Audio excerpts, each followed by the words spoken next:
Welcome to our final class, final counting class, that is. What we're going to do is actually play the hand first. And then afterwards, I'll show all the cards and go through the thought process for either declarer, if that's who's counting, or the defender, if that's who's counting. If you're sitting in the defender's chair, you're sitting in the hot seat, okay? I'm going to move you to one defender's chair that has to, the decision maker for the defender. If you're sitting in declarer's chair, remember, as declarer, you pick one defender's hand to count. So look for those clues in the auction. And as defender, you're counting declarer's hand, the hidden hand. Okay, just as a refresher course from our previous two lessons. I will discuss the auction. I've put the hands in with the auction already up, so we can just get right to playing. And because there are clues in the auction, I'm going to thoroughly discuss those before I start the hand. So here we have hand number 1. And we are sitting in declarer's chair, as you see. And our auction goes 1 diamond by west. And the auction is in the top left-hand side of your screen, so it stays there the whole time you're playing. North bids 2 diamonds. That's a Michael's Q bid. That's showing 5-5 in the majors. And either a weak hand, less than an opening hand, or a big hand, what we define as 17 plus.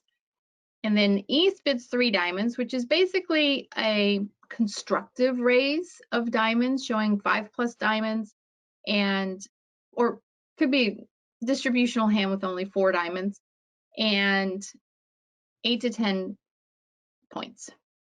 And then South has an interesting bid.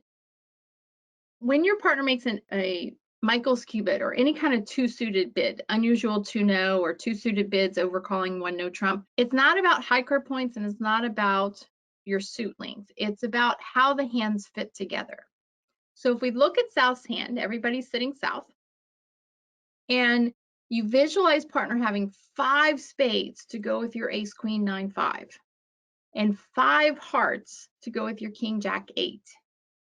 They only have 3 other cards in their hand, right? Michael's Q bid's promising at least 5-5. Could be 6-5, could be 6-6, could be 7-6, could be 7-5, right? But at least 5 cards. So there's 3 other vacant spaces in the dummy's, what's ultimately going to be the dummy's hand, in the minor suit.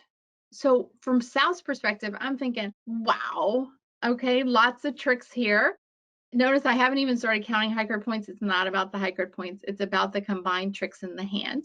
Knowing partner just has 3 vacant spaces in the minors and I have no wasted values there, I want to be in game here, all right? And I'm going to pick the spades over the hearts because we've got, in theory, 9 spades and only 8 hearts, and bid 4 spades.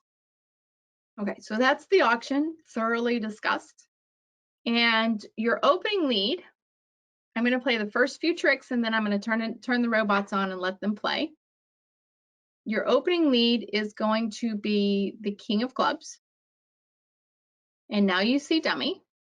So take just a minute, identify your master hand, which happens to be north. Identify your losers. Identify your working suit. How are you going to eliminate those losers? What's your issue card? Do you have an issue card, right?